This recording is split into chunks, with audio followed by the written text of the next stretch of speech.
Halo semuanya, selamat datang di Hening Story, tempat di mana setiap cerita punya ruang untuk dirasakan pelan-pelan. Sebelum mulai, jangan lupa tinggalkan jejak. Absen dari kota mana aja kalian dengar cerita ini. Kalau kalian suka konten seperti ini, bantu support dengan like, komentar, dan subscribe, biar Hening Story bisa terus menemani malam-malam kalian. Terima kasih, dan mari kita masuk ke cerita hari ini. Sore itu udara terasa seperti memeluk. Tidak terlalu panas, tidak terlalu dingin. Hanya hangat dengan cara yang membuat siapapun ingin duduk lebih lama dan menunda pulang. Di tepi sungai kecil di pinggir kota, tempat yang mungkin tidak pernah masuk peta manapun, ada sebuah bangku kayu tua yang selalu menjadi saksi bisu dua sahabat, Sera dan Nara. Bangku itu sudah ada sejak mereka kecil, bahkan sebelum kaki mereka mampu mencapai tanah saat duduk. Kayunya sudah mulai rapuh di beberapa bagian, warnanya pudar dan bunyinya selalu berderit pelan ketika diduduki. Tapi bagi mereka berdua, bangku itu bukan sekedar tempat istirahat. Itu adalah rumah kedua, ruang aman dan saksi dari semua cerita yang tidak pernah mereka bagi kepada orang lain. Sera tiba lebih dulu sore itu. Ia memeluk lututnya sambil menatap aliran sungai yang bergerak pelan, memantulkan cahaya matahari yang mulai menuruni langit. Suara air selalu membuatnya tenang. Ia mengatur nafas, mencoba menenangkan degup jantungnya yang entah kenapa lebih cepat dari biasanya. Mungkin karena ini hari Jumat, hari yang biasanya menjadi hari paling dia tunggu. Hari ketika Nara hampir selalu datang tepat waktu, membawa cerita aneh dari sekolah atau sesuatu yang membuat mereka tertawa sepanjang sore. Beberapa menit kemudian langkah kaki terdengar dari belakang. Langkah yang tidak terlalu keras, namun cukup dikenal oleh telinga Sera. Ia menoleh, dan benar saja, Nara datang dengan rambut sedikit berantakan, kaos yang kebesaran, dan ransel yang terlihat penuh padahal biasanya kosong. "Nunggu lama?" tanya Nara, duduk di sampingnya. "Enggak, baru sebentar kok." Padahal ia sudah menunggu hampir setengah jam. Tapi Sera tidak pernah mengeluh. Baginya menunggu Nara bukan hal yang membosankan. Itu bagian dari kebiasaan yang sudah melekat sejak mereka kecil. Nara mengambil sebuah kotak kecil dari dalam ransel. "Kue favorit kamu, aku lewat toko roti tadi." Sera mengernyit. "Kok tumben baik?" "Tumben? Aku kan selalu baik." Nara mengeluarkan ekspresi pura-pura tersinggung, membuat Sera tertawa pelan. Tawa Sera selalu terdengar seperti sesuatu yang ringan, seperti daun yang jatuh ke sungai dan hanyut terbawa arus. Sementara tawa Nara, entah bagaimana, selalu mampu meredakan kecemasan yang tidak pernah ia akui. Bersama, mereka menciptakan suasana yang hanya dimengerti oleh mereka berdua. "Lihat!" Nara menunjuk langit sambil berbaring di bangku. "Awan yang itu bentuknya kayak kucing tidur." Sera ikut menatap langit, namun bukan ke awan. Ia menatap wajah Nara yang ditembak cahaya jingga matahari. Ada sesuatu yang berubah dari wajah itu. Mungkin Sera hanya terlalu banyak berpikir, tapi ia merasa ada bayangan lelah di bawah mata Nara, sesuatu yang tidak pernah ia lihat sebelumnya. "Kamu capek?" tanya Sera akhirnya. "Dikit, tapi nggak apa-apa. Selama bisa duduk di sini sama kamu, ya udah capeknya hilang." Kalimat itu membuat dada Sera hangat dengan cara yang membingungkan. Ia tidak pernah tahu sejak kapan perasaannya tumbuh seperti ini. Kadang ia mencoba menyangkalnya, kadang membiarkannya hadir sebentar. Tapi sore itu, perasaan itu muncul begitu jelas. Ingin menjaga, ingin memahami, ingin tetap di samping Nara. Sera mengusap sedikit debu dari bangku. "Kita hampir tiap hari duduk di sini ya?" "Iya, kalau bangku ini bisa ngomong, mungkin dia udah hafal semua rahasia kita." "Rahasia kamu banyak," Sera menggoda. Nara terdiam sejenak, tidak seperti biasanya. Biasanya ia akan langsung menjawab dengan candaan. Tapi sore itu, ia hanya menatap sungai cukup lama. "Semua orang punya rahasia, Ser, termasuk aku," jawabnya pelan. Sera menunggu lanjutan kalimat itu, tapi yang datang hanya angin sore yang berhembus lewat. "Kalau suatu hari..." Nara memulai kalimat lain, tapi menggantungnya begitu saja. Ia menggeleng pelan. "Nggak jadi?" "Kenapa?" Sera menoleh. "Nggak apa-apa, kita nikmati aja sore ini." Itu jawaban yang terdengar biasa, tapi cara Nara mengatakannya seperti seseorang yang menyimpan sesuatu di balik pintu yang sengaja dikunci. Sarah tidak menekan. Ia tidak ingin membuat suasana berubah. Ia hanya bersandar pada bangku, membiarkan bahunya menyentuh bahu Nara. Kontak kecil itu membuat jantungnya berdetak sedikit lebih kencang. Dalam hati, Sarah berpikir bahwa mungkin, hanya mungkin, semua ini akan terus berlangsung seperti ini. Sore yang damai, sungai yang mengalir pelan, dan Nara di sampingnya. Ia tidak tahu kalau semua itu akan berubah lebih cepat dari yang ia bayangkan. Kadang hidup punya cara mengambil sesuatu sebelum kita sempat bersiap. Dan hari itu, Sarah belum menyadari bahwa ketenangan sore itu adalah awal dari sesuatu yang akan melukai lebih dalam daripada yang bisa ia bayangkan. Bangku kayu itu, bangku tua yang tidak pernah berubah, akan menjadi saksi pertama dari sebuah kehilangan. Dan Sarah, tanpa sadar, sedang duduk di awal cerita yang tidak pernah ia minta untuk terjadi. Sejak sore itu, sore ketika Nara tampak lebih lelah dari biasanya, Sarah mulai memperhatikan banyak hal kecil yang sebelumnya tidak pernah ia pikirkan. Ia memperhatikan cara Nara sering mengusap dada pelan, seolah mencoba menghela napas lebih dalam. Ia memperhatikan bagaimana batu kecil itu datang tiba-tiba, seperti sesuatu yang sengaja ditahan agar tidak terdengar. Dan yang paling terasa, Sarah memperhatikan bagaimana senyum Nara perlahan berubah. Tetap ada, tetap hangat, tapi bukan lagi senyum yang muncul tanpa beban. Kini ada sesuatu di baliknya. Seperti seseorang yang berusaha menyembunyikan hal buruk agar orang lain tidak ikut merasakannya. Hari itu adalah hari Rabu. Udara lebih dingin dari biasanya. Sarah berjalan menuju sungai sambil membawa 2 bungkus roti manis. Satu untuknya, satu lagi untuk Nara.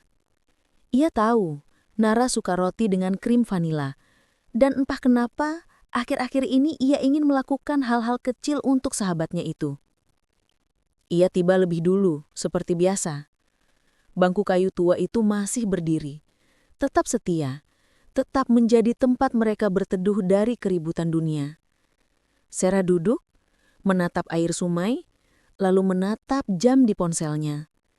Nara biasanya hanya telat beberapa menit, tapi hari itu waktu berjalan 20 menit tanpa tanda-tanda kedatangan Nara. Sarah mencoba menelpon, namun tidak ada jawaban. Ia mengetik pesan. "Kamu di mana? Aku udah di bangku." Pesan itu hanya terkiring, tanpa dibaca. Sarah menggigit bibirnya. Perasaan tidak nyaman itu kembali lagi. Perasaan yang ia coba abaikan karena takut apa yang ia pikirkan benar. 5 menit kemudian, langkah kaki terdengar. Sarah langsung menoleh dan melihat Nara datang sambil menahan napas seolah baru saja berjalan jauh. Padahal rumahnya tidak jauh dari lokasi itu. "Nara?" Sarah berdiri. "Kamu gak apa-apa?" Nara mengangkat tangan, memberi isyarat bahwa ia butuh waktu untuk mengatur napas. Ia tersenyum samar. "Aku telat ya?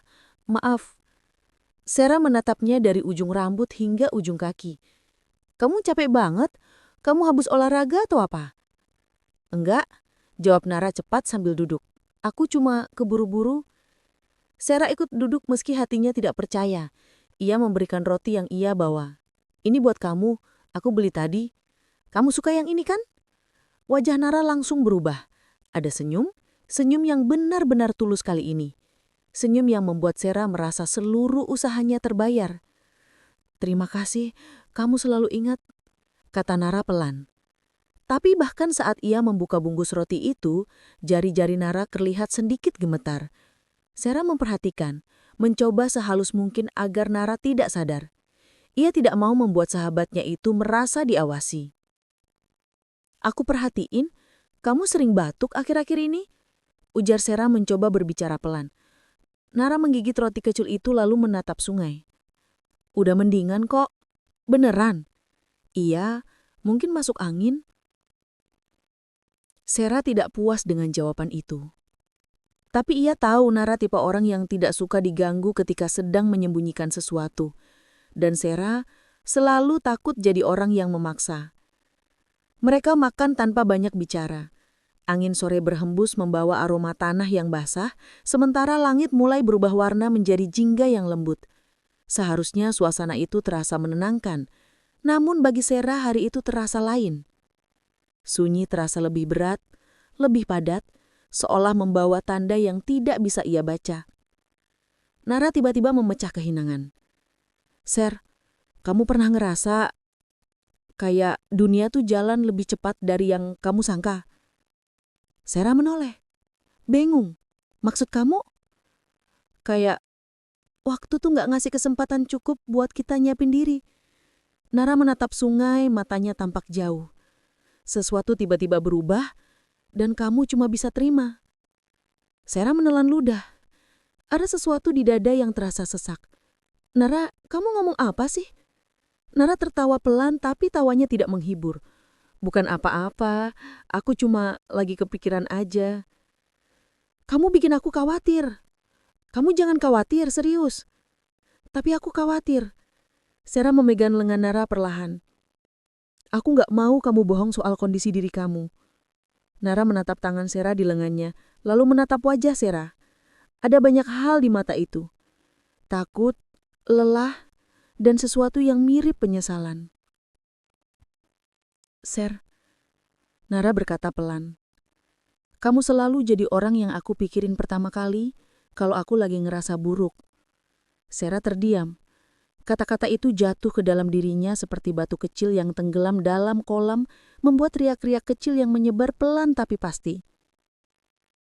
"Tapi aku nggak mau kamu ikut ngerasain apa yang aku rasain," lanjut Nara. Sera menggeleng. "Nara, itu bukan pilihan kamu. Aku sahabat kamu. Aku mau ada buat kamu." Nara menunduk. "Makanya aku nggak mau kamu sedih. Kamu nggak bisa lindungi aku dari semua hal, Nar. Apalagi kalau hal itu adalah kamu sendiri." Nara terdiam. Lama sekali. Angin membuat rambutnya bergerak sedikit. Sungai mengalir seperti biasa, tanpa peduli dunia di bangku kayu itu sedang berubah perlahan. Akhirnya Nara berdiri. "Ayo pulang, udah mau gelap." Sera masih ingin bicara tapi ia tahu Nara menutup pintu percakapan itu, untuk hari itu. Dan saat mereka berjalan pulang, Sera menyadari satu hal yang membuat langkahnya terasa berat. Nara berjalan lebih lambat seperti seseorang yang sedang menahan sakit. Dan itu bukan tanda pertama. Hanya saja, Sera terlalu takut untuk memahaminya. Hujan turun sejak pagi, membasahi seluruh halaman rumah sakit. Butiran air menempel di kaca jendela kamar Nara, membuat dunia di luar tampak kabur dan jauh. Sera berdiri di dekat jendela itu, menatap keluar seperti mencari jawaban dari sesuatu yang tidak pernah ia mengerti. Kenapa kebahagiaan selalu punya batas waktu? Sudah 3 hari sejak Sera tahu tentang kondisi Nara yang sebenarnya. 3 hari sejak hatinya seperti diikat kuat oleh rasa takut. Dan 3 hari itu terasa seperti 3 tahun. "Sar," suara Nara terdengar pelan dari tempat tidur. Sera menoleh cepat, mendekat, dan duduk di kursi yang sudah mulai terasa seperti bagian dari tubuhnya, karena ia tidak pernah benar-benar meninggalkannya. "Kenapa? Sakit lagi?" tanyanya cemas. Nara menggeleng kecil. "Enggak, cuma pengen lihat kamu deket." Sera terdiam. Kata-kata itu sederhana, tapi terasa seperti sesuatu yang lebih dalam. Seperti permintaan yang hanya diucapkan orang yang tahu waktunya tidak panjang. Sera menggenggam tangan Nara. Dingin dan ringan, jauh lebih ringan daripada beberapa hari lalu. Sera mencoba tersenyum. "Kamu harus cepat sembuh. Kita masih banyak urusan tertunda. Bangku sungai itu belum ada yang bersihin sejak terakhir kita duduk di sana." "Kamu selalu berlebihan. Itu cuma bangku kayu tua." Sera menggeleng. "Itu tempat terbaik di dunia, karena ada kamu di situ." Nara memalingkan wajah, bukan karena malu, tapi karena ia menahan sesuatu. Entah rasa sakit atau mungkin rasa takut yang sama seperti yang dirasakan Sera. Hening lama mengisi ruang. Hening yang aneh, bukan hening damai seperti saat mereka di tepi sungai. Hening yang penuh pertanyaan yang tidak terucap. Akhirnya Nara membuka suara. "Ser, kalau nanti sesuatu terjadi sama aku, kamu bakal..." "Jangan!" Sera memotong cepat. Nada suaranya keras tapi bergetar. "Aku nggak mau dengar kalimat itu." "Tapi kamu harus siap," kata Nara menatap Sera dengan mata yang terlalu dewasa untuk anak seusianya. "Aku nggak tahu berapa lama lagi aku bisa ada di sini." Sera menahan nafas. Kata-kata itu bukan hal baru, tapi mendengarnya langsung dari mulut Nara terasa seperti dihantam ombak besar di tengah laut tanpa pelampung. "Aku nggak butuh siap," balas Sera perlahan. "Aku cuma butuh satu. Kamu tetap di sini, sama aku." Nara tersenyum kecil, seperti seseorang yang ingin menenangkan meskipun dirinya sendiri sedang ketakutan. "Ser, aku bakal tetap ada, meskipun gak selalu kelihatan." "Maksudnya?" tanya Sera bingung. Nara memalingkan pandangan ke jendela, menatap titik tertentu di balik kaca yang berkabut. "Kadang, orang pergi bukan buat hilang. Mereka pergi buat berubah bentuk.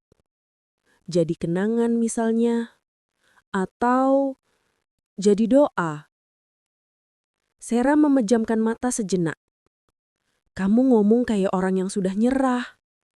"Aku nggak nyerah," jawab Nara cepat. "Aku cuma menerima." Sera kembali menatapnya. "Terima apa?" Nara tidak langsung menjawab. Ia menarik napas pelan, menahan rasa sakit yang menusuk di dadanya. Terima bahwa hidup itu nggak selalu panjang buat semua orang. Kalimat itu jatuh begitu lembut, tapi menghantam begitu keras. Sera ingin marah, sangat ingin marah. Marah pada Nara, pada dunia, pada takdir yang terasa kejam. Tapi ia tidak bisa, karena yang ia lihat di depan matanya bukan seseorang yang menyerah, melainkan seseorang yang mencoba melindunginya dari kesedihan. "Dengar ya Nara," kata Sera, berusaha menahan air mata yang sudah menggenang. "Selama kamu masih bisa nafas, selama kamu masih bisa senyum, selama kamu masih bisa manggil nama aku nggak akan ninggalin kamu, biarpun dunia berubah jadi apapun." Nara menutup mata sebentar, seolah mencoba menghafal setiap kata itu. "Janji?" "Janji," jawab Sera tanpa ragu. "Kalau gitu, aku juga janji. Selama aku masih di sini, aku bakal bikin kamu ingat hal-hal yang indah aja. Gak ada tangis, gak ada sedih." "Gimana ceritanya kamu yang sakit malah ngelarang aku nangis?" "Karena nangis bikin kamu jelek." "Heh!" Nara tersenyum lebar untuk pertama kalinya hari itu. Senyum yang hangat walau terlihat lelah. Senyum yang membuat Sera merasa sedikit lebih kuat. Di luar, hujan mulai berhenti. Sisa-sisa air mengalir perlahan turun di kaca jendela, membentuk jalur tipis seperti garis air mata yang tidak jadi jatuh. Dan di kamar rumah sakit itu, meskipun ketakutan masih menggantung seperti bayangan gelap, ada sesuatu yang muncul di antara mereka. Janji kecil yang mungkin tidak mengubah takdir, tapi setidaknya mengubah cara mereka menghadapinya. Malam itu, rumah sakit jauh lebih sunyi dari biasanya. Koridor yang biasanya ramai dengan langkah perawat berubah seperti lorong panjang tanpa akhir. Lampu-lampu redup di langit-langit berkedip pelan, seakan ikut kelelahan bersama para pasien yang tertidur di balik pintu-pintu tertutup. Sera duduk di kursi samping tempat tidur Nara, memeluk lututnya sendiri. Sudah 12 jam ia berada di sana tanpa beranjak. Matanya sembab, tapi ia tak lagi menangis. Seolah air matanya habis, atau mungkin hatinya terlalu penuh sampai tidak bisa tumpah lagi. Di ranjang, Nara tertidur gelisah. Nafasnya pendek-pendek, seperti seseorang yang sedang mengejar sesuatu dalam mimpi buruk. Kadang-kadang ia mengerutkan dahi, kadang bergumam lirih, menyebut nama Sarah seolah memanggil seseorang yang mulai menjauh. Sarah mengulurkan tangan, menyentuh punggung tangan Nara dengan hati-hati. "Aku di sini, Nar. Jangan takut." Sejenak Nara tenang, nafasnya kembali teratur. Sarah menghela nafas lega. Tapi, ketenangan itu tidak bertahan lama. Tiba-tiba, monitor jantung Nara berbunyi bip sedikit lebih cepat dari biasanya. Tidak berbahaya, tapi cukup untuk membuat jantung Sarah ikut melonjak. Ia berdiri dan menekan tombol panggil perawat dengan panik. Dalam hitungan detik, seorang perawat masuk. "Tenang, ini cuma episode minor," katanya sambil mengecek monitor. "Dia mengalami gangguan tidur karena kondisi tubuhnya melemah. Tidak berbahaya kok, untuk saat ini." Kalimat itu, "untuk saat ini," membuat Sarah kembali duduk lemas, seolah seluruh tubuhnya kehilangan tulang. Setelah perawat keluar, kamar itu kembali sunyi. Terlalu sunyi. Sarah berdiri pelan lalu menghampiri jendela kamar. Lampu kota terlihat jauh dan redup, seperti titik-titik cahaya yang berusaha tetap bertahan di tengah malam yang menekan. Hujan sudah berhenti sejak sore, tapi kaca jendela masih menyisakan bekas alirannya yang mengering. Ia menyentuh kaca itu dengan ujung jarinya. Dingin, sama seperti ketakutan yang menempel di dadanya. "Ser." Suara itu pelan, hampir seperti bisikan. Sarah menoleh kecepat. Nara sudah bangun, meski matanya masih terlihat berat. Sarah mendekat dan meraih tangannya. "Kamu mimpi buruk ya?" Nara menggeleng pelan. "Bukan mimpi buruk, cuma mimpi yang gak mau aku bangunin." Sarah mengernyit. "Maksudnya?" "Aku mimpi kita di bangku sungai lagi. Tapi kamu gak sendirian. Kamu duduk sendiri dulu, terus perlahan aku datang. Tapi aku datangnya telat banget." Nada suaranya gemetar di akhir kata, seolah ia sendiri takut dengan interpretasi mimpinya. Sarah menelan ludah. "Itu cuma mimpi, jangan dipikirin. Aku takut suatu hari kamu duduk di sana sendirian, sambil nunggu aku yang gak bakal datang." Bisik Nara langsung membuat Sarah memeluknya. Hati-hati agar tidak menekan infus atau selang oksigen kecil di dadanya. "Nara, kamu jangan ngomong seolah kamu udah gak ada." Nara tidak membalas pelukan itu, tapi ia tidak menolaknya. Ia hanya memejamkan mata seolah ingin menghafal kehangatan tubuh Sarah 1 detik lebih lama. "Ser," katanya lirih. "Aku capek." Sarah terdiam. Kalimat itu sederhana tapi artinya luas. Dan itu menakutkan. "Capeknya cuma fisik kan?" tanya Sarah dengan suara kecil. "Kamu nggak boleh capek yang lain-lain." Nara membuka mata, menatap Sarah lama. Tatapan yang membuat Sarah merasa hancur sekaligus ingin bertahan. "Aku capek nggak berarti aku mau pergi," kata Nara tenang. "Hanya kadang aku pengen tidur lama tanpa rasa sakit." Sarah ingin mengatakan sesuatu, tapi tidak ada kata yang keluar. Semuanya terasa salah dan tidak cukup. Akhirnya, ia hanya berkata dengan suara hampir pecah. "Aku di sini. Kalau kamu capek, istirahat aja. Aku nggak akan kemana-mana." Nara tersenyum kecil. "Ser, kamu tahu nggak? Kamu itu satu-satunya alasan aku bertahan. Meski tubuh aku kalah terus, hati aku nggak mau nyerah karena kamu." Sarah menunduk. Air matanya jatuh satu-satu meskipun ia mencoba menahan. "Sama Nar, kalau kamu pergi, aku nggak tahu harus gimana. Kamu tahu Nar, kamu harus hidup, harus ketawa lagi, harus duduk di bangku sungai itu, meski sendiri dulu." Sarah menggeleng cepat. "Jangan ngomong gitu." Tapi Nara justru tersenyum lebih hangat, seperti seseorang yang ingin memberi keberanian kepada orang yang ia sayangi lebih dari apapun di dunia ini. "Sarah, boleh nggak aku minta satu hal malam ini?" "Apapun," jawab Sarah tanpa pikir panjang. "Ajak aku cerita tentang masa depan." Sarah terkejut. "Masa depan?" "Iya," Nara mengangguk kecil. "Iya, aku pengen dengar gimana hidup kita nanti. Apa aja yang bakal kita lakuin, biarpun mungkin aku nggak ikut seluruhnya." Sarah menutup mata sebentar. Tidak mudah, tapi ia tahu Nara tidak meminta itu untuk dirinya sendiri, melainkan untuk memberi kekuatan kepada Sarah. Akhirnya, Sarah menarik nafas panjang dan mulai bercerita. tentang mimpi-mimpi yang dulu mereka bangun, tentang perjalanan yang ingin mereka lakukan, tentang hari-hari cerah yang menunggu setelah badai. Dan sepanjang cerita itu mengalir, Nara menatapnya tanpa berkedip, seolah menyimpan setiap kata ke dalam hatinya. Hingga akhirnya, tanpa mereka sadari, malah menjelma menjadi sesuatu yang lebih lembut. Sesuatu yang tidak lagi menakutkan. Karena meski dunia terasa sangat sunyi, dua hati di dalam kamar itu masih berbicara dalam diam. Dan untuk malam itu saja, itu sudah cukup. Pagi itu, cahaya matahari masuk lewat tirai kamar rumah sakit dengan lembut, seperti enggan mengganggu ketenangan yang rapuh di dalamnya. Nara masih tertidur, tubuhnya tampak lebih lemah dari hari-hari sebelumnya. Sera duduk di sudut kamar, memeluk tas kecilnya sambil mengamati napas Nara yang naik turun pelan. Ada sesuatu yang berbeda. Seperti setiap hembusan napas itu sedang berjuang menjadi 1 detik lagi. Semalam, Sera hampir tidak tidur. Kata-kata Nara tentang masa depan terus berputar di kepalanya. Ia ingin marah, ingin menolak semua kemungkinan buruk.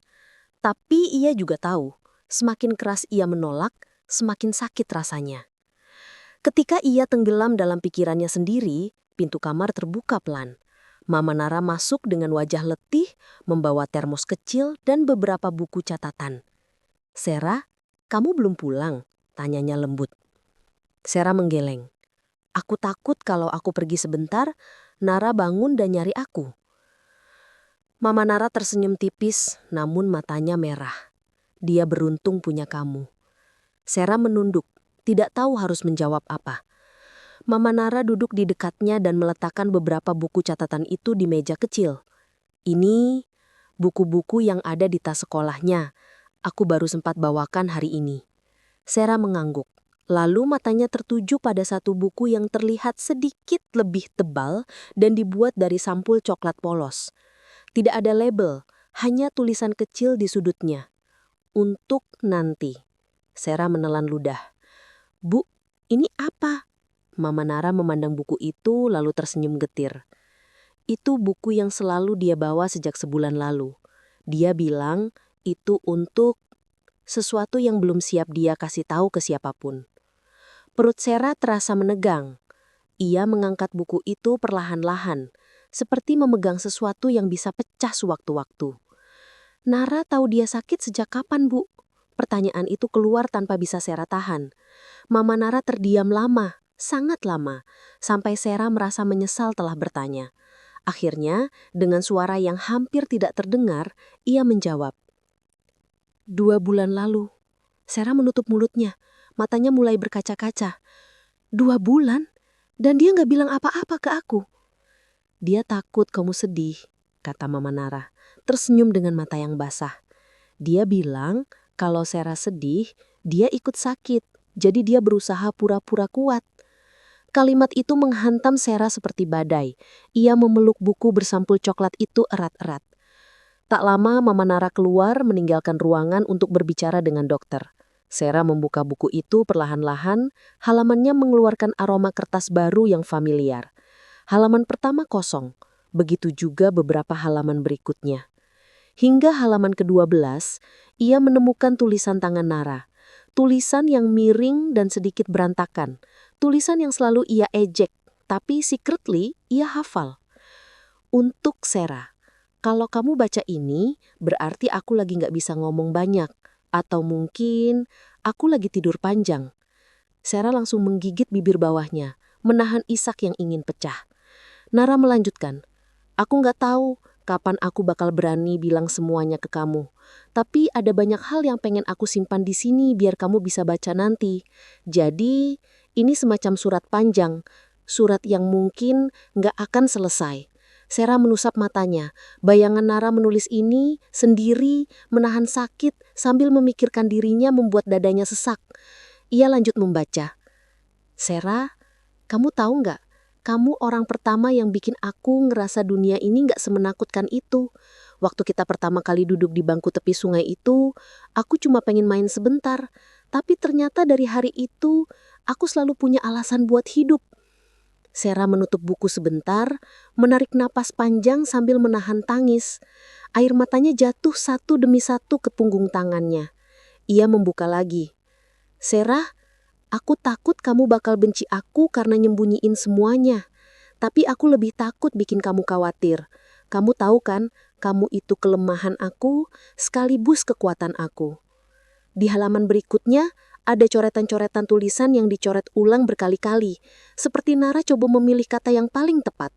Akhirnya, satu kalimat tertinggal tanpa coretan. Kalau suatu hari aku nggak bisa duduk di bangku itu lagi, tolong kamu tetap datang, biar aku tahu aku masih ada di situ lewat kamu. Sera menutup buku itu rapat-rapat dan memeluknya ke dada. Air matanya mengalir deras tanpa bisa dihentikan. Ketika ia kembali ke samping ranjang, Nara sudah membuka mata, meski tampak sangat lemah. Kamu nangis, suara Nara pelan, hampir seperti bisikan. Sera menggeleng cepat sambil menyeka pipinya. Enggak, debu. Debu? Di rumah sakit bersih gini? Sera mendesah panjang lalu duduk mendekat. Ia memegang tangan Nara erat-erat. Ia memegang tangan Nara erat-erat. Ia memegang tangan Nara erat-erat. Ia memegang tangan Nara erat-erat. Ia memegang tangan Nara erat-erat. Aku baca bukumu. Wajah Nara berubah. Kaget, takut, lalu pasrah. Aku belum selesai nulisnya. Aku tahu. Makanya, selesain sama aku. Nara memandangnya lama, dan dalam diam itu, Sera melihat sesuatu di mata Nara. Kekuatan kecil yang tersisa, tapi cukup untuk membuatnya tersenyum. Aku bakal coba, bisik Nara. Sera membungkuk sedikit, menyentuh kening Nara dengan keningnya sendiri. Kita tulis bareng, biar nggak ada kata yang hilang. Dan untuk pertama kalinya dalam beberapa hari, Nara menangis tanpa suara, tanpa henti. Namun di tengah tangis itu, ada satu hal yang terasa jelas. Selama mereka masih bisa saling genggam, belum ada yang benar-benar berakhir.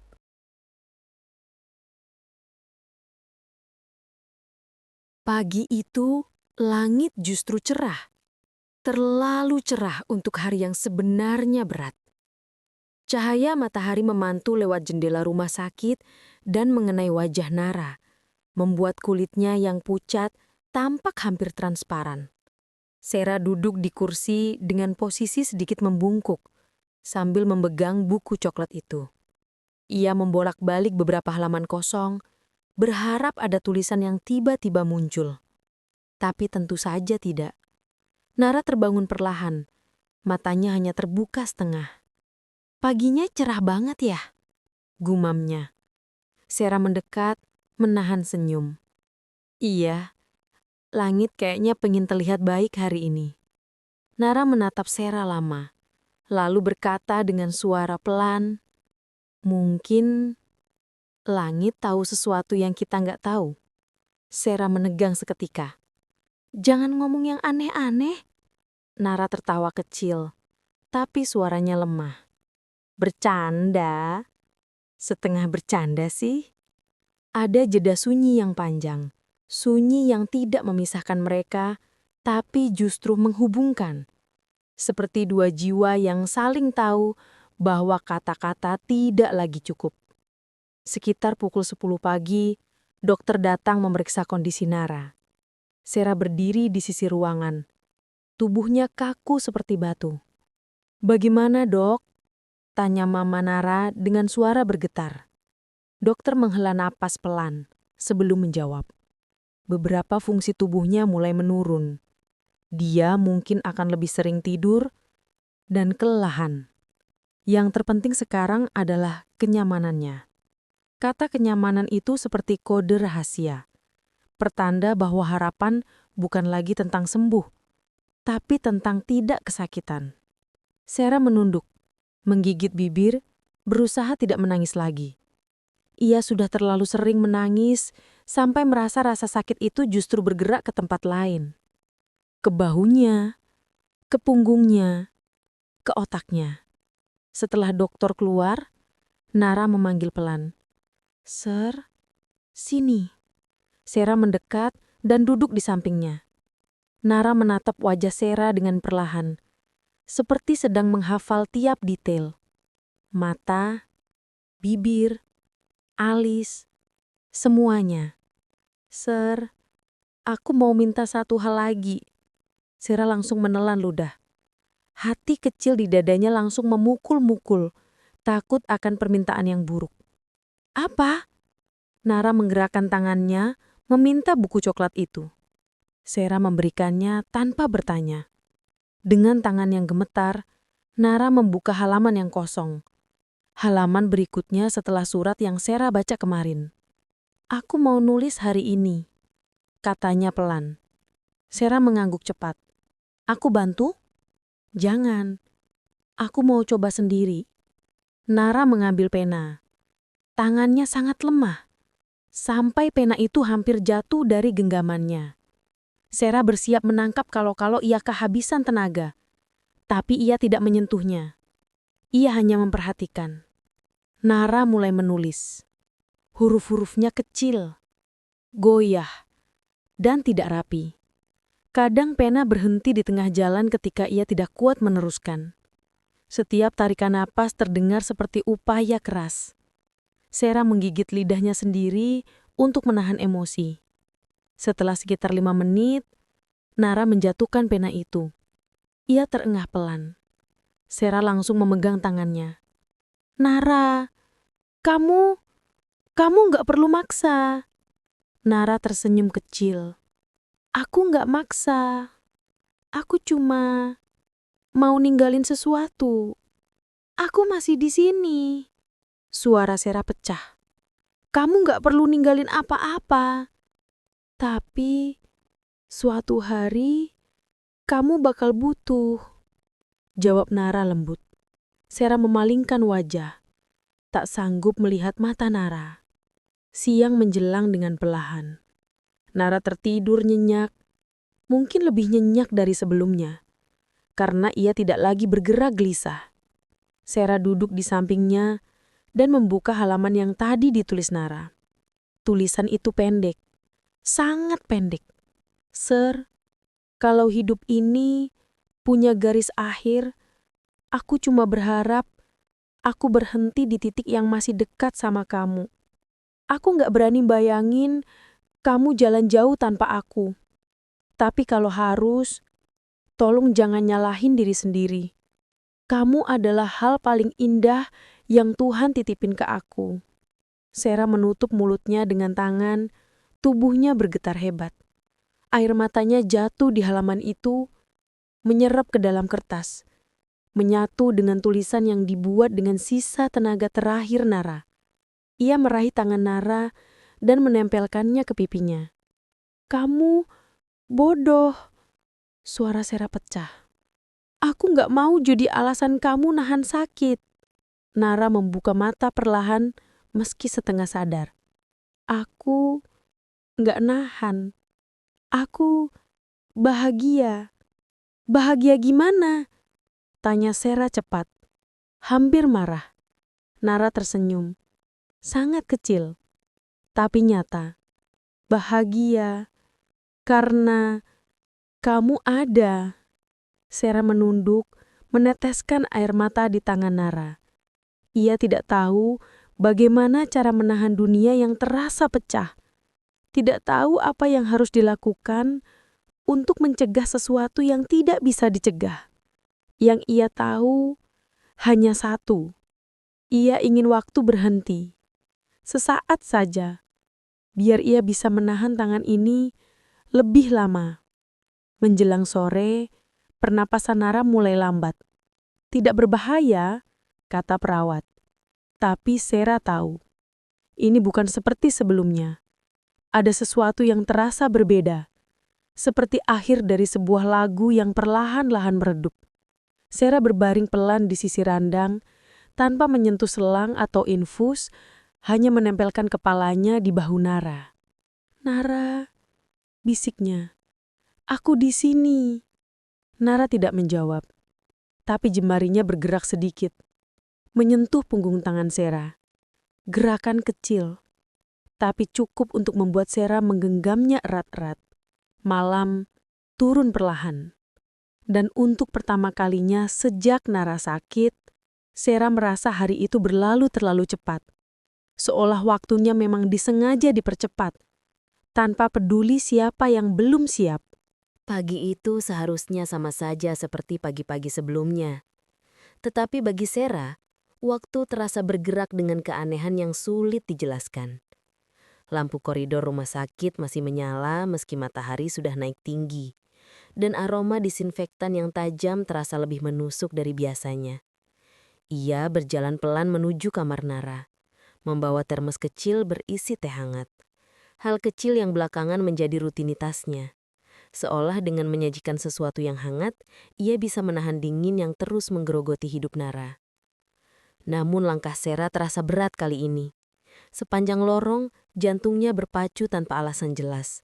Seakan tubuhnya tahu lebih dulu bahwa sesuatu di dalam sana sedang berubah.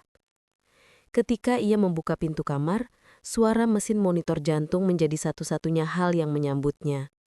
Suaranya masih ritmis, tapi melambat dibanding kemarin. Nara belum bangun, atau mungkin ia belum sepenuhnya sadar.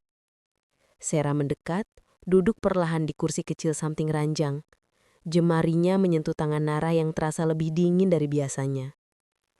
"Nar, aku bawa teh. Kamu pasti nggak bisa minum sekarang, tapi aku mau kamu tahu kalau aku tetap datang, tetap di sini." Suaranya nyaris jatuh sebagai bisikan. Sejenak, ia hanya duduk di situ, mengamati wajah Nara yang tampak pucat, nyaris tak bergerak. Bibirnya pecah, nafasnya pendek. Ada sesuatu yang membuat dada Sera berdenyut keras. Ketakutan yang sebelumnya selalu ia tekan paksa, kini perlahan merambat ke seluruh tubuhnya. "Sampai kapan, batin Sera? Sampai kapan aku harus siap kehilangan kamu?" Air mata menggenang, tapi ia buru-buru mengusapnya. Ia tak ingin menangis. Tidak hari ini. Tidak saat Nara sedang berjuang. Tiba-tiba jari Nara bergerak sedikit. Sangat kecil, hampir tak terlihat, tapi cukup untuk membuat Sera seketika menegakkan tubuh. "Nara, kamu bangun?" Kelopak mata Nara bergetar pelan. Butuh beberapa detik sebelum ia benar-benar membuka mata. Ia tampak kesulitan fokus, pandangannya kabur. Tapi ketika akhirnya ia menatap wajah Sera, ada senyuman kecil yang menyelinap di bibirnya. Lemah tapi nyata. "Sera," suaranya serak, tipis. Sera menahan nafas. "Iya, Nar, aku di sini. Aku nggak kemana-mana." Nara mencoba tersenyum lagi, meski itu membuat napasnya tersendat. "Aku mimpi tadi tentang kita duduk di bangku kayu itu." Matanya bergerak seakan mencari sesuatu jauh di balik ruangan. "Anginnya lembut banget. Kamu ketawa. Aku suka banget lihat kamu ketawa, Ser." Sera langsung menunduk, bibirnya bergetar. "Kamu bisa lihat itu lagi nanti, Nar. Kita pergi lagi ke sana ya." Nara tidak menjawab cepat. Ia hanya menatap langit-langit lalu kembali memejamkan mata sejenak, seakan mengumpulkan tenaga untuk berbicara. "Aku pingin percaya kamu, tapi tubuh aku rasanya makin gak kuat." Ia menarik nafas pendek seperti seseorang yang menahan sakit di dada. "Aku takut tidur terlalu lama dan gak bangun lagi." Sera meraih tangannya lebih erat. "Jangan ngomong gitu. Kamu gak sendiri. Aku di sini. Kamu masih bisa bangun. Kamu masih bisa dengar aku." Suaranya retak meski ia berusaha menahannya. Nara membuka mata, menatap Sera lekat-lekat. Ada sesuatu yang berbeda di tatapan itu. Bukan hanya lelah, bukan hanya sakit, tapi ketenangan yang aneh. Seolah ia sudah memahami sesuatu yang belum siap Sera terima. "Kalau suatu hari..." Nara berhenti, menelan ludah, jelas susah bicara.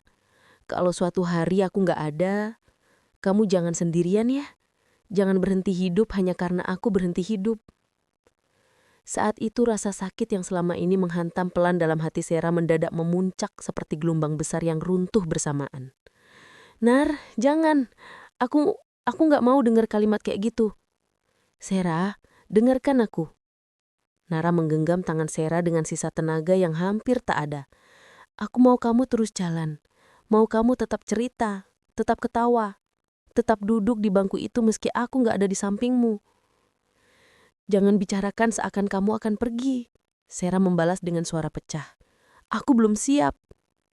Nara tersenyum tipis. Aku juga nggak siap. Tapi kalau saatnya datang, aku mau kamu baik-baik saja.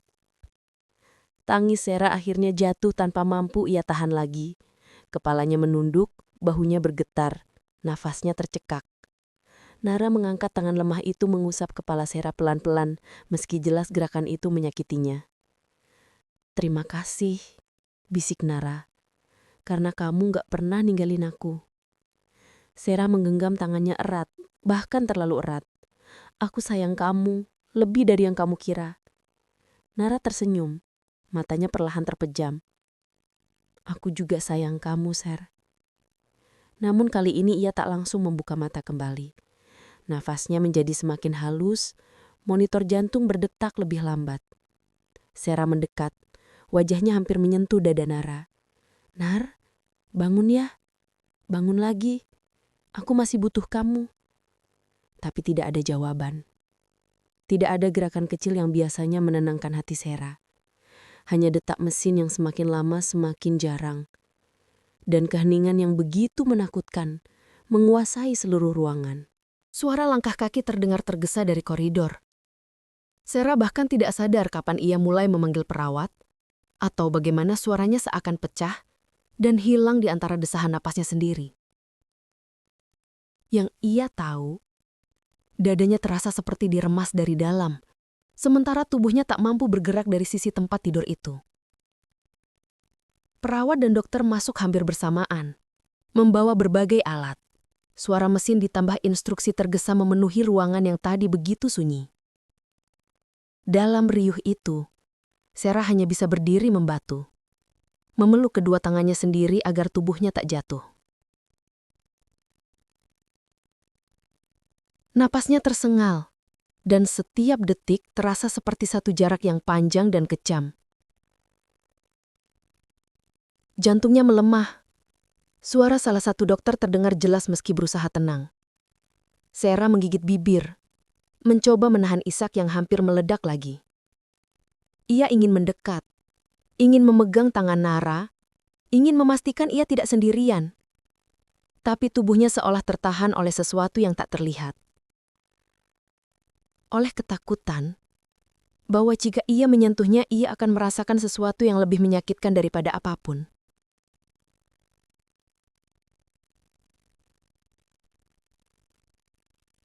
Detik berlalu. 1, 2, 3. Semua terasa seperti bayangan berputar lambat. Hingga akhirnya dokter menoleh ke arah Sera. Dalam tatapan itu Sera membaca sesuatu yang ia benci sejak dulu. Kepasrahan. Beberapa detik yang sunyi menyusul sebelum seorang dokter berkata dengan suara pelan. Kami sudah melakukan yang kami bisa. Kalimat itu menghantam Sera seperti badai yang meruntuhkan seluruh dinding pertahanan yang ia bangun selama ini. Perawat mulai mencabut alat-alat dengan gerakan lembut, menghormati seseorang yang baru saja pergi. Sera menatap mereka, lalu menatap tubuh Nara yang kini terbaring tanpa gerakan kecil, tanpa napas yang tersendat-sendat, tanpa kelopak mata yang berkedip pelan seperti biasanya. Dunia seolah runtuh tanpa suara. Ketika akhirnya ruangan kembali sunyi dan semua petugas keluar memberi ruang, Sera perlahan mendekat. Setiap langkah terasa seperti berjalan di atas pecahan kaca. Tangannya bergetar saat mendekati wajah Nara, menegaskan sesuatu yang ia tak ingin percayai. Nara, suaranya hampir tak terdengar. Ia menyentuh pipi Nara, dingin. Terlalu dingin untuk seseorang yang selalu ia kenal hangat.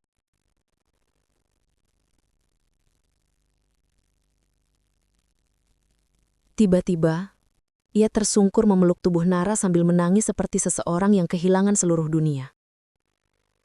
Tidak ada lagi suara tertahan. Tidak ada lagi air mata yang ia sembunyikan. hanya kepedihan yang akhirnya pecah habis-habisan. Aku janji gak akan ninggalin kamu. Sarah menempelkan dahinya di dada Nara, meski dadanya kini tak lagi bergerak naik turun. Kita masih punya banyak cerita yang belum selesai. Kenapa kamu pergi sekarang? Ia terisak keras. Suaranya pecah. Tubuhnya gemetar hebat. Kamu janji mau nonton matahari terbit lagi sama aku. Ingatan tentang surat-surat itu, tentang mimpi sederhana Nara, tentang keinginannya melihat Sarah bahagia, menyerunuk seperti pisau yang memotong hati pelan-pelan. Ia masih ingat bagaimana suara Nara bergetar saat mengatakan bahwa ia ingin Sarah terus hidup walau ia tidak ada. Tapi bagaimana mungkin itu bisa dilakukan sekarang? Bagaimana mungkin seseorang kembali bernafas normal setelah belahan dirinya direnggut begitu saja? Sarah menangis sampai kehabisan suara. Sampai matanya bengkak dan tenggorokannya panas. Sampai tubuhnya tak lagi mampu berdiri. Ia hanya duduk di lantai menyender di sisi tempat tidur Nara sambil masih menggenggam tangannya yang dingin. Beberapa jam kemudian, ayah dan ibu Nara datang. Ibu Nara langsung jatuh duduk sambil menggendong tubuh anaknya, menangis dengan suara yang hancur. Sementara ayah Nara berdiri terpaku, wajahnya berkaca-kaca namun berusaha terlihat kuat.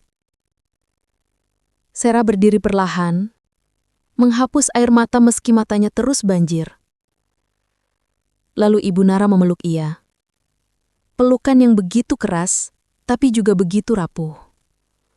Terima kasih, sudah menemani dia, bisiknya. Sarah tidak tahu harus menjawab apa. Ia hanya mengangguk, meski hatinya terasa seperti dicabik-cabik. Ketika jenazah Nara akhirnya dibawa keluar dari ruangan, Sarah mengikuti dari belakang. Setiap langkah terasa seperti mengantar pergi seluruh masa depannya. Seperti setiap derap kaki menegaskan bahwa hidup yang ia kenal selama ini sudah berakhir. Saat lorong panjang itu dilalui, Sarah merasa seluruh dunia menjadi asing. Lampu-lampu putih, suara peralatan medis, bahkan bau obat-obatan semuanya seperti melebur menjadi satu kabut tebal yang menyesakkan. Di ujung lorong, sebelum Bu Nara dibawa lebih jauh, Sarah berhenti. Ia menatap pintu gawat darurat, tempat yang entah bagaimana akan selalu menjadi titik terakhir kenangan bersama Nara. Aku sayang kamu, bisiknya sekali lagi. Meski Nara tak lagi mendengarnya. Ucapan itu jatuh pelan, namun terasa sangat berat. Dan untuk pertama kalinya sejak mengenal Nara, Sarah merasa benar-benar sendirian. Sejak hari itu, dunia Sarah seakan berhenti. Bukan dalam arti waktu tidak berjalan, tetapi karena setiap menit terasa seperti bayangan panjang yang membuntuti kemanapun ia pergi. Rumahnya yang dulu penuh suara tawa dan musik dari speaker kecil di meja belajar, kini menjadi ruang sunyi yang memantulkan napasnya sendiri. Pagi hari setelah pemakaman, Sarah duduk di tepi ranjang, memandangi jendela yang setengah terbuka. Hembusan angin yang masuk membawa aroma hujan semalam. Aroma yang tiba-tiba membuatnya teringat pada hari ketika ia pertama kali memergoki Nara menulis di buku catatan kecilnya. Betapa ia ingin kembali ke hari itu, sekedar untuk melihat senyum Nara lagi, mendengar suaranya yang lembut memanggil namanya, atau merasakan genggaman tangannya yang hangat. Tapi tidak ada yang kembali. Dan itulah hal pertama yang harus ia terima, sesuatu yang paling sulit. Ibunya mengetuk pintu pelan. Sarapan sudah siap, Nak. Sarah tidak menjawab. Ia hanya mengangguk kecil, namun tetap duduk di situ, memeluk lututnya sendiri. Ibunya menghela nafas pendek sebelum menutup pintu, memahami bahwa ada sebagian dari diri Sarah yang mungkin tidak akan pernah sama lagi. Beberapa hari berlalu seperti itu. Sera berjalan ke sekolah dengan kepala tertunduk, melewati bangku kayu di dekat gerbang yang membuatnya ingin berbalik pulang setiap kali melihatnya. Teman-teman sekelas memandangnya dengan campuran simpati dan canggung, namun tidak ada satupun yang benar-benar tahu bagaimana cara mendekatinya. Di kelas, ia duduk di dekat jendela seperti biasa. Tetapi kini ia hanya memandangi langit. Pensilnya diam, buku catatannya kosong. Ketika guru memanggil namanya, ia butuh beberapa detik untuk menyadari. Saat ia menjawab, suaranya nyaris tak terdengar. Sementara itu, setiap malam Sera selalu membuka buku catatan peninggalan Nara, buku yang penuh tulisan rapi dan potongan mimpi kecil yang belum sempat terwujud. Ia membaca setiap halaman berulang-ulang, seolah mencari sesuatu yang tersembunyi, petunjuk, pesan rahasia, apapun yang membuatnya merasa Nara masih dekat. Satu malam ia menemukan halaman yang sebelumnya terlewat. Di sana tulisan Nara tampak berbeda. Lebih goyah, lebih tergesa-gesa, namun jelas ditulis oleh tangannya sendiri. Kalau Sera baca ini, berarti aku udah nggak bisa bilang langsung. Jangan marah ya. Aku cuma mau bilang, kamu adalah bagian terbaik hidup aku. Terima kasih udah jadi rumah paling aman.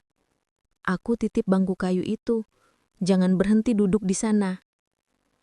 Sera menutup buku itu cepat-cepat, menekan dada yang mendadak terasa perih. Air mata jatuh tanpa ia sadari. Ia membiarkan dirinya menangis, kali ini tidak membendung apapun. Kenapa kamu titip sesuatu yang cuma nyakitin aku? Gumamnya pelan sambil menatap bukunya yang kini basah oleh air mata. Namun jauh di dalam, ia tahu kenapa.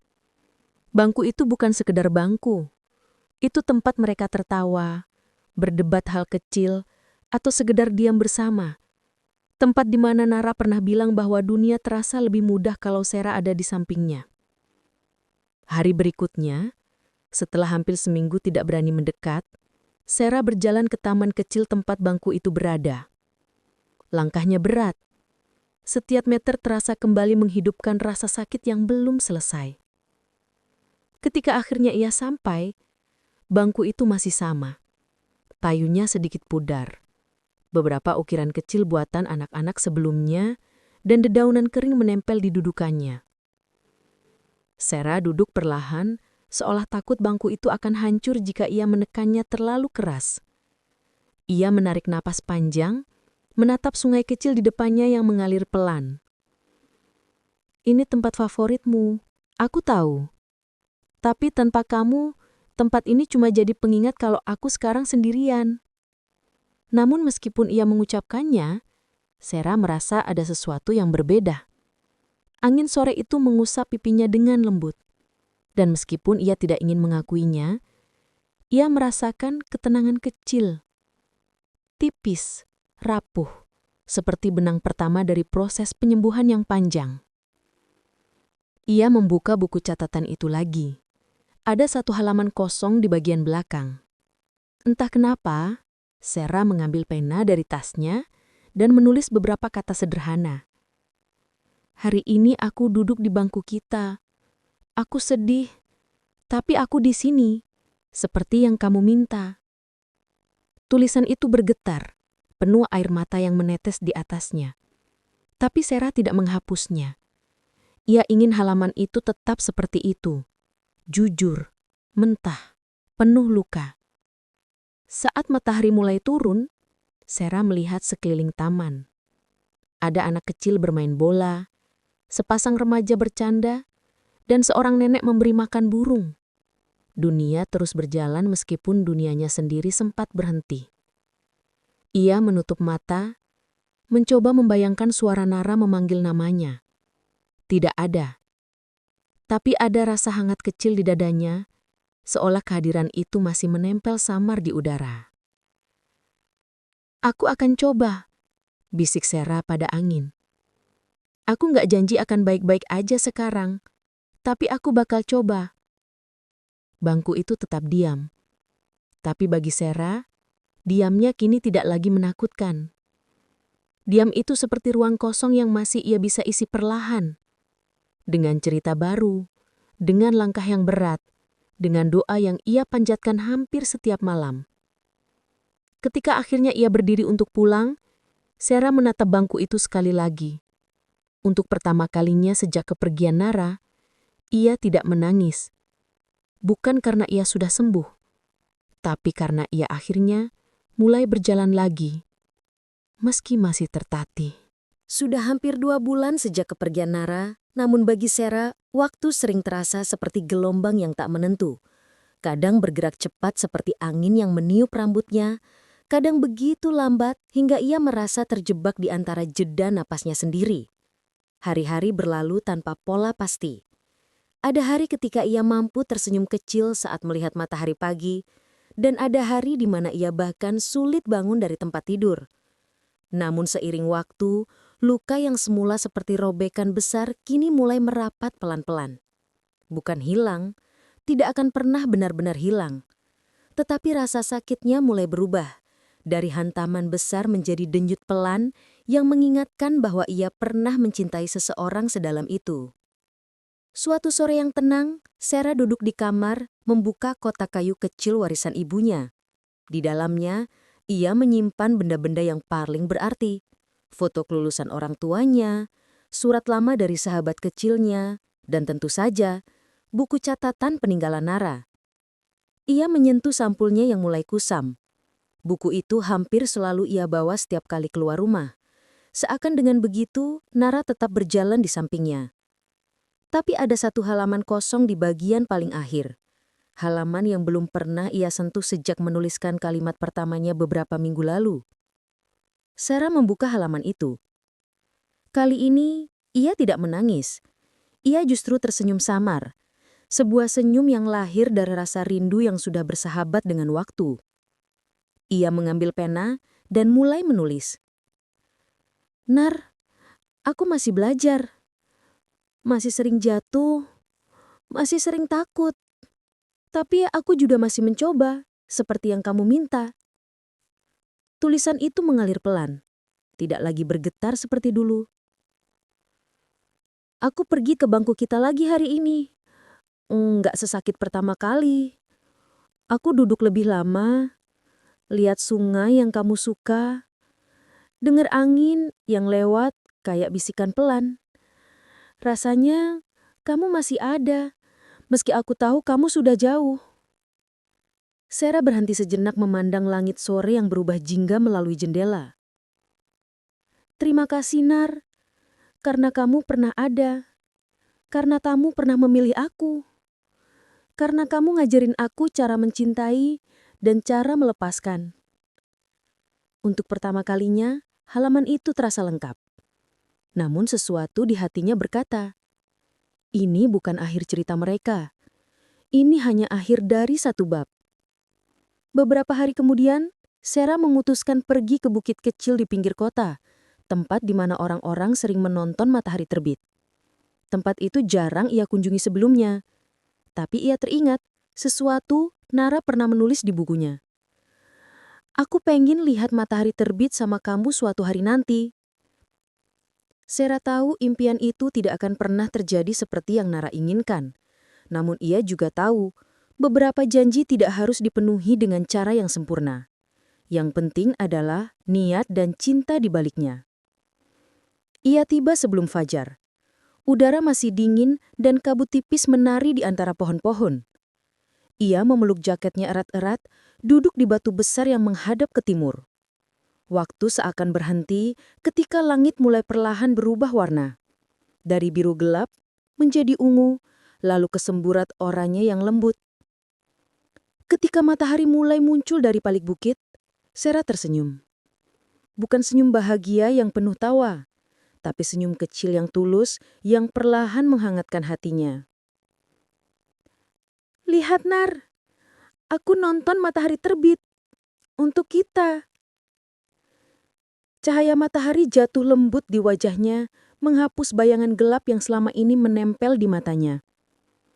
Ia merasa hangat, bukan hanya karena sinar matahari, tapi karena sesuatu yang lebih dalam. Semacam pemahaman baru, bahwa cinta tidak berakhir ketika seseorang pergi. Cinta hanya berubah bentuk, menjadi ingatan, menjadi kekuatan, menjadi bagian dari diri yang terus tumbuh. Saat matahari naik sedikit lebih tinggi, suara kecil dari ponselnya berbunyi.